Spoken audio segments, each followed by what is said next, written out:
I had been seeking for something deeper since my teenage years.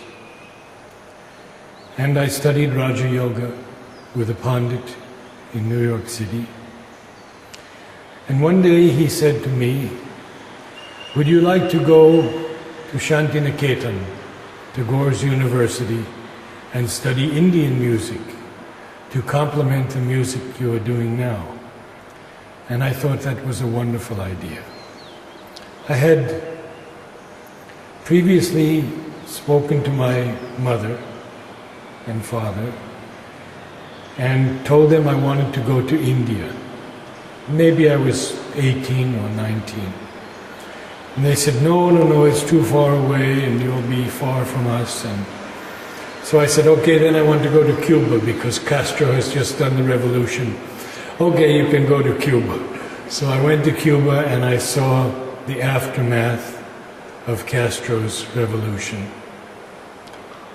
And I was amazed at the people, how loving they were. I sang with them in their places where two guitarists would just be playing and they would invite me to sing with them, and I sang Russian songs which they loved. And then Che Guevara allowed me to come and use his office to photograph Fidel speaking to 400,000 people in a square. So I came back to the States, and then I was determined to go to India, studied with the Pandit, and he said, follow me out to California, and you'll leave from San Francisco or Los Angeles. I said, fine. So I had to work, had little money. I worked at 2 jobs, 18 hours a day to save enough money. And then I followed him out and waited week after week after week. And he fell in with some attractive and elegant ladies in Riverside, California, and came to me one day and said, everything has fallen through.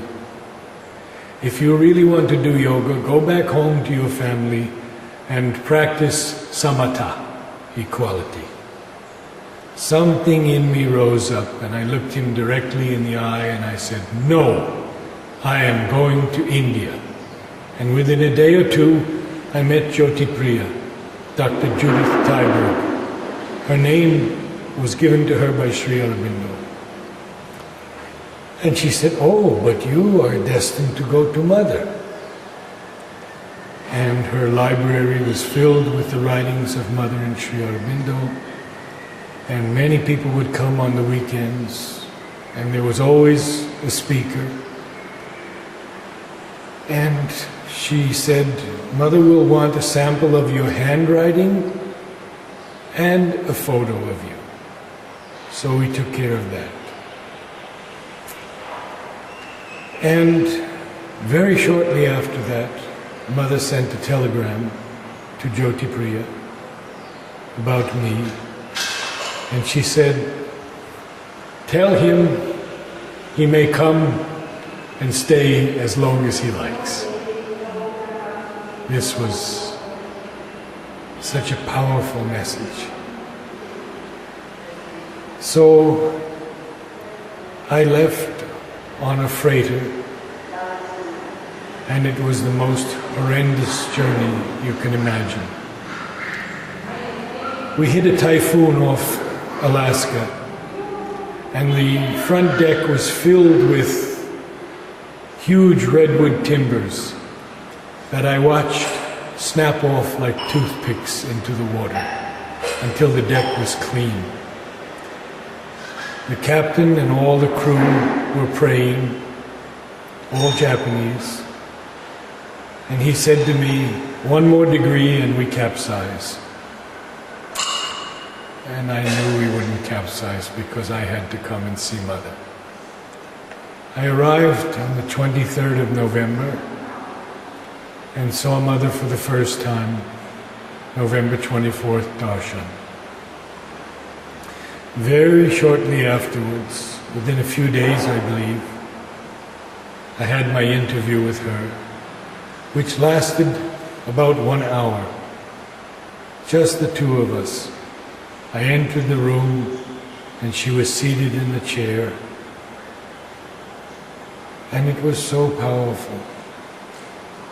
She gave me this beautiful smile, said bonjour, and then she said, "Would you like to talk or would you like to meditate?" Well, I had just turned 23 years old. I didn't know anything about meditation. I tried to be quiet when others said they went into meditation. So I said, "Meditation, Mother." And then it began. And she gave me my initiation. And I've not spoken much of this, but I think I can say this now because 50 years will have passed next year. It was 1961. Suddenly, as my eyes were closed, these huge flames started rising from my chest and my heart. And I knew that I was burning up, or something was burning up, but there was no heat. And I was watching these incredible flames rising out of me. And then, of course, I broke down weeping. And I looked at Mother. And Mother said, "You have just begun. The potentialities are very great." And I'm not told this, I don't think, to anyone. Because potentialities are only potentialities. And I have a long way to go on this path. Then we began speaking. Mother asked me about my music. At the time I was in Hunter College in Manhattan, studying for the Metropolitan Opera on a scholarship by a very generous and kind lady who was a star of the Met. Her name was Regina Resnick. And I was studying with her teacher, Rosalie Miller.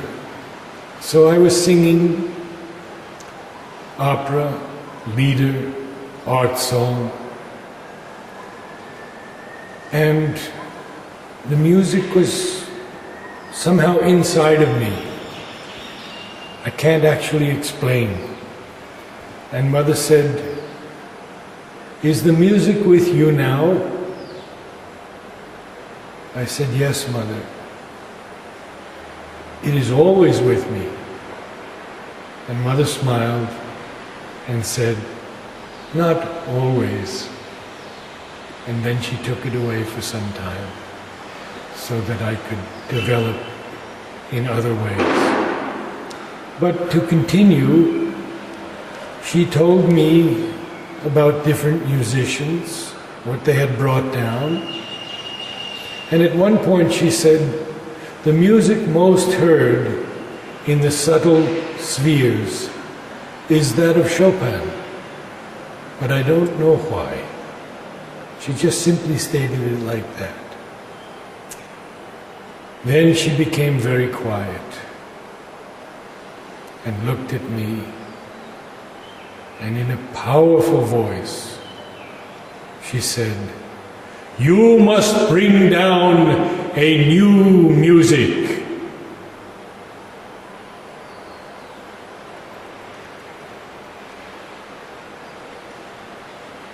And I said, "Mother, I don't know anything about combining words and music." "No, no, you must go far above words and bring down the new music." That was her first adesh to me. The second one was to care for the service tree for the rest of my life. And the third one was to build the gardens of the Matrimandya. So we talked for a long time, and I'm blank for the rest of it. I had my Adesh. I knew what I had to do. And because even at that young age, Savitri was so important to me that I read it constantly, and I read the letters on Savitri, and all that Sri Aurobindo wrote, even in the future poetry, on the overhead touch in poetry. And I said, there must be this overhead touch in music also. Of course, I found out later that Mother said that a certain symphony, the violin concerto of Beethoven, another symphony of Franck, and the work of Bach had all come from a very high plane. Since then we have read many things of Mother on music, but then there was very little available. So when I went back to the US in 1962, I began to search for the new music.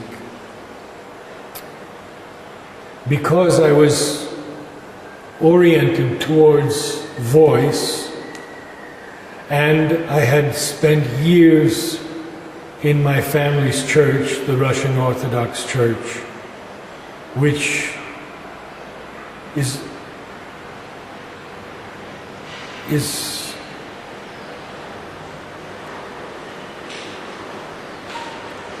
one of those places which can be sanctified in one's own being through their music. All a cappella, no instruments allowed in the church. And I sang with choir after choir after choir, and learned the great music of Tchaikovsky, Rachmaninoff, Chesnikov, Grachaninov, and so forth. So I had that background. And as I look back, I know that Mother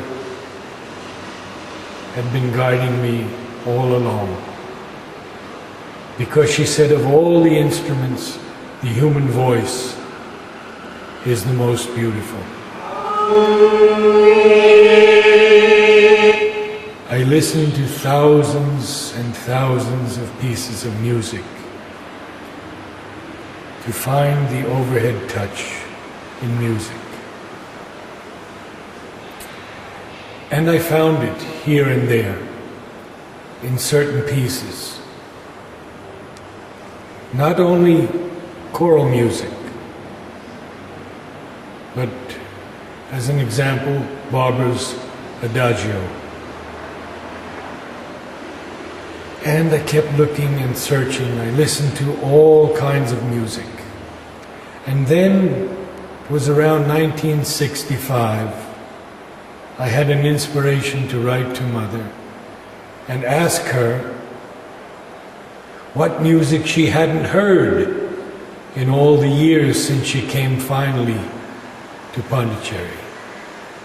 I wrote her a 2-page letter, and she wrote me back, underlining Debussy and Ravel, and said, "Of these I have heard most of what they have written. Below this I have not heard anything, and I would be very happy to listen to whatever you send." So I worked in a record store. No CDs at that time, only vinyl records and cassette tapes. And the man I worked with, the manager, was a musicologist. So with him I chose what we felt was the finest music of the 20th century. and selected 50 records, which I sent to Mother. And every day she listened to one. I sent her rock and roll. I sent her electronic music, Edgar Varese.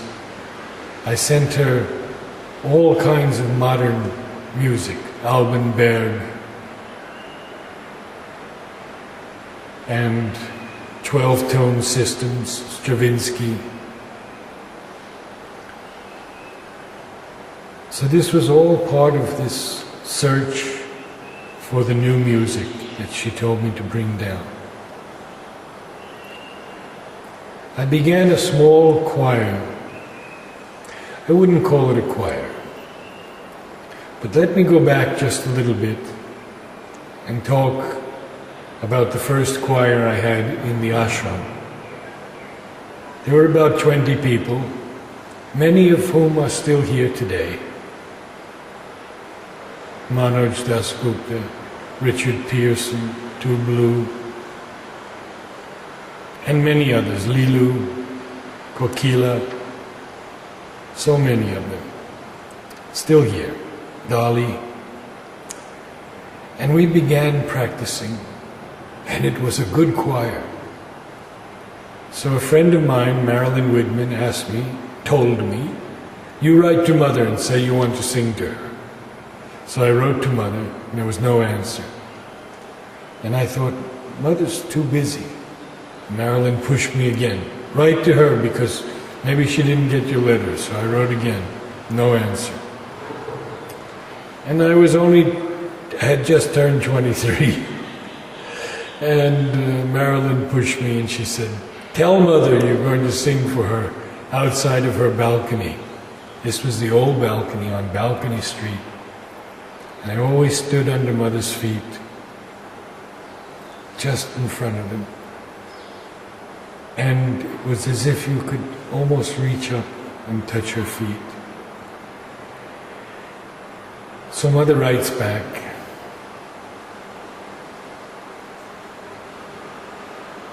I would like you to sing by the Samadhi. The word spread, and being a callow youth, I had no idea that this would be a darshan. And Mother comes down the stairs and the window is open for her, overlooking the Samadhi. And we just have enough room to walk in with the choir and stand, me facing the Samadhi, the choir facing Mother. So she's there. And I begin the first piece. And it's a total disaster. My friend Dimitri von Morenschild, whom I had known in America when he was at Dartmouth College, said it was probably the worst sound he had ever heard. What happened was that we had never sung outside before, and the wind took all the voices. No one could hear anything. I turned to Mother, I looked up at her, I did pranam, and I said, Mother, we are singing for you. The rest of the concert, not one mistake. So now back to this small group in Oroville. Mary Helen, Shraddhavan, Alan Klass, myself, sometimes one or two others. And we just began singing. Sometimes singing and reading a poem. And in the old hall of Bharat Nivas, the sound was incredibly beautiful.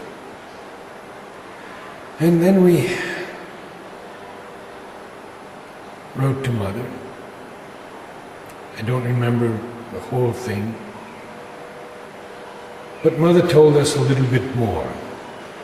She said, first of all, sit in a circle.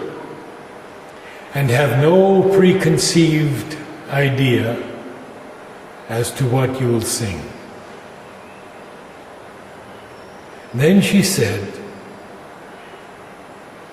there is a music waiting to come down, and it is just above the head.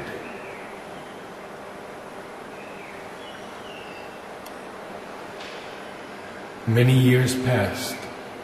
I kept listening and listening for the new music. Mary Helen went through 3.5 years of ovarian cancer. She was given 3 weeks to live. We were told by the doctor to fill out our wills and do all our paperwork. She would be gone in 3 weeks. The surgeon opened her up and said he couldn't remove any of the cancer. It was like cement was thrown into her stomach. And at a party the next evening, the surgeon was talking with a Bengali doctor whose work was with cancer patients. And he said, I think I can help her. And Mother gave her 3.5 years. We had been living in the States and had the best care possible. And she left the day before her birthday in 2002. I started coming back to the ashram, and it was also the beginning of the gardens. We had begun the Matrimandir nursery in 1970. I came in 69 when I got one brief note from Mother, "A biento, see you soon." Now, in 2003, the inspiration came to me that the new music would descend in a collective body.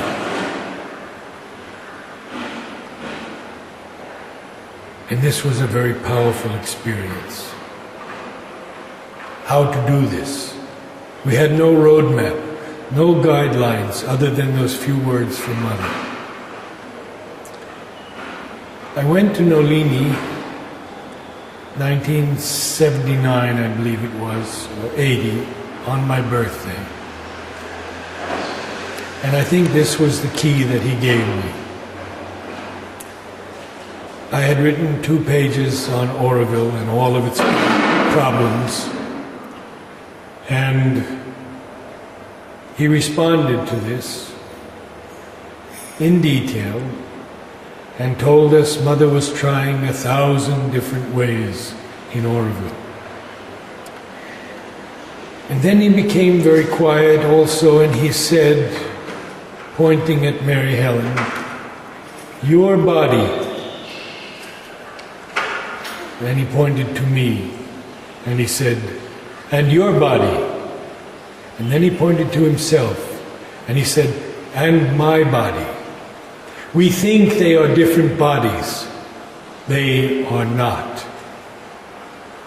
They are all her body.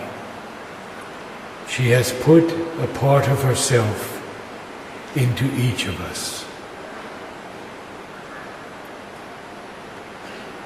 And then what came was Om. To sing Om in a new way. A group soul gathering together with no preconceived ideas, with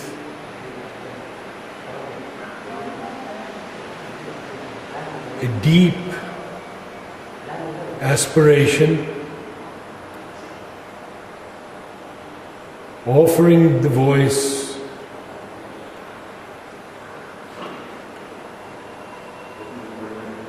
opening the being to receive the descent of the new music. At first,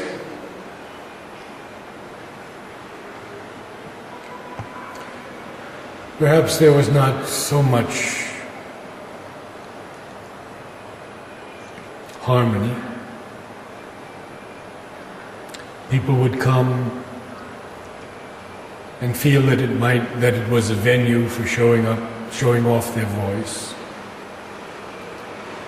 But over the years, and now we're in our 7th year, it deepened and deepened and deepened.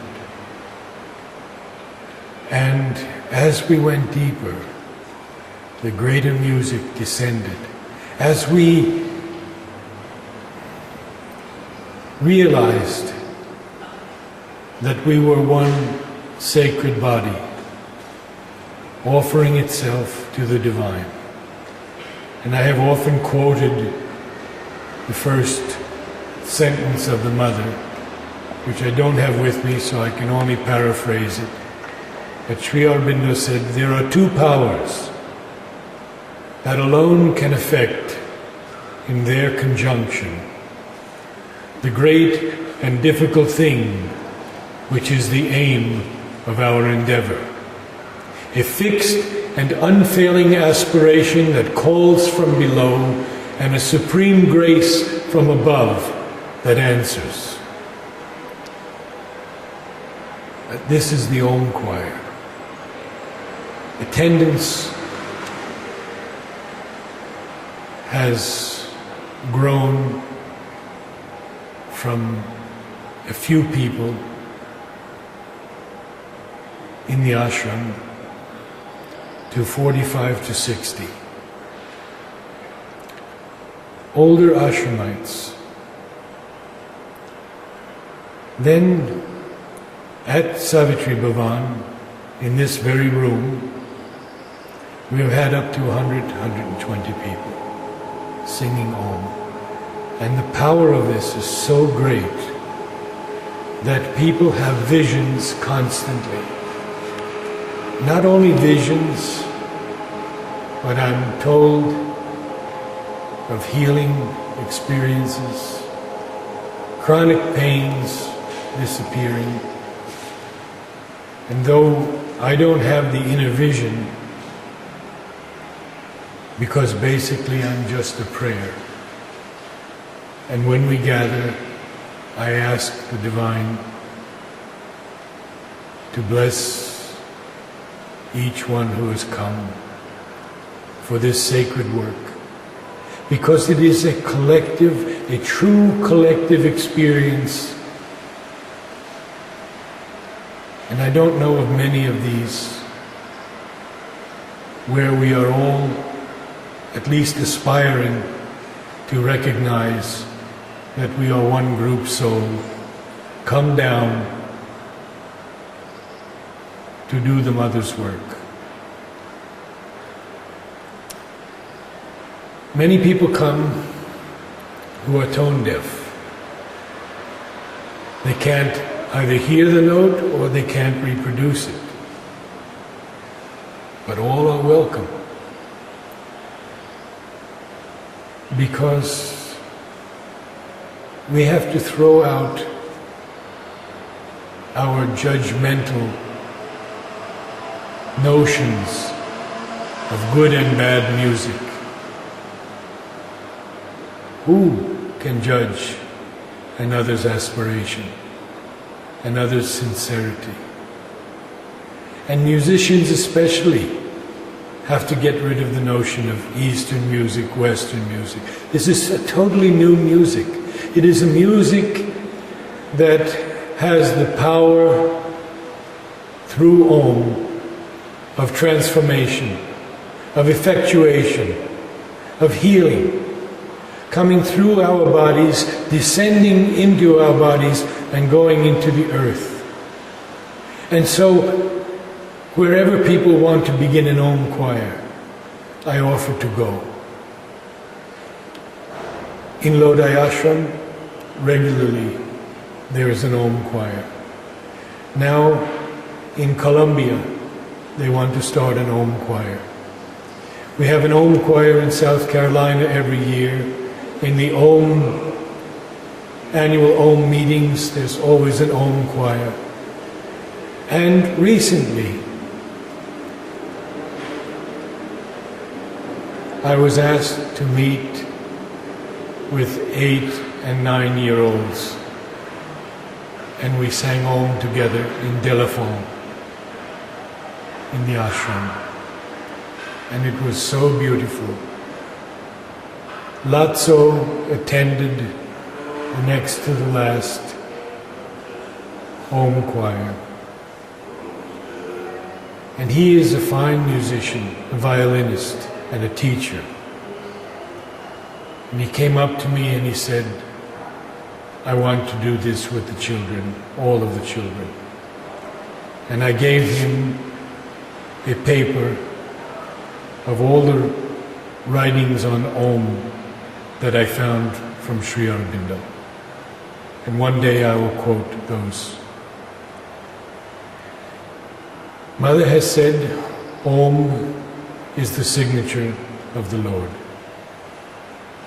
There is no word in all the languages of the world that has the power of Om.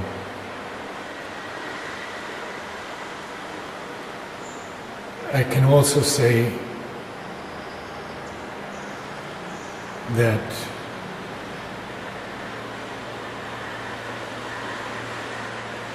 people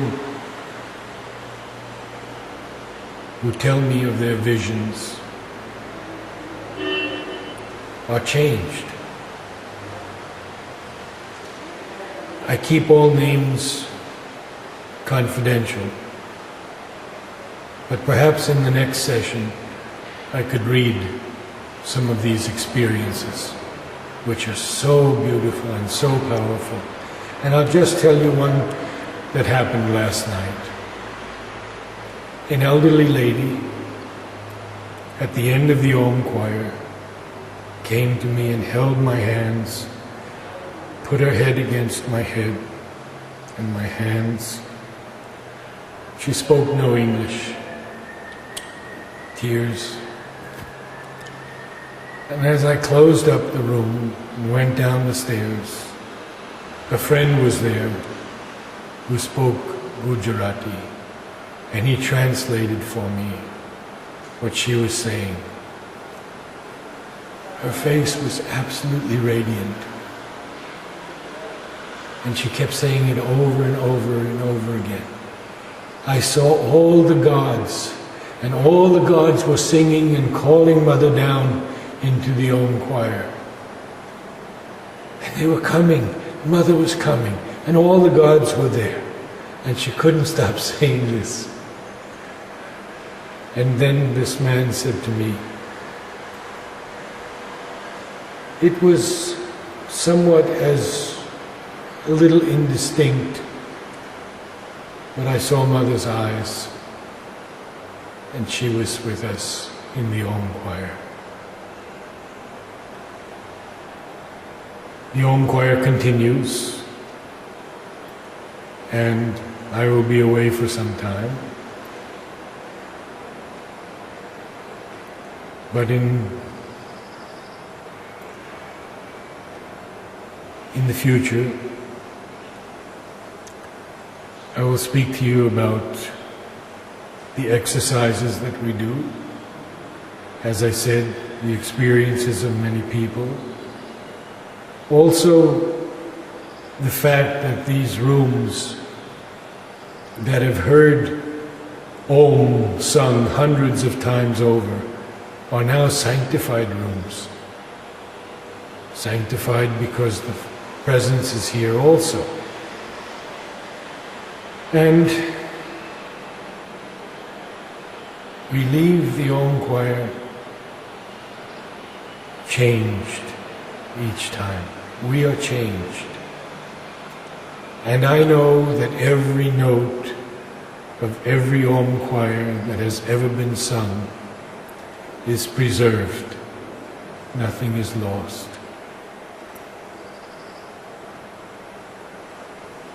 Thank you.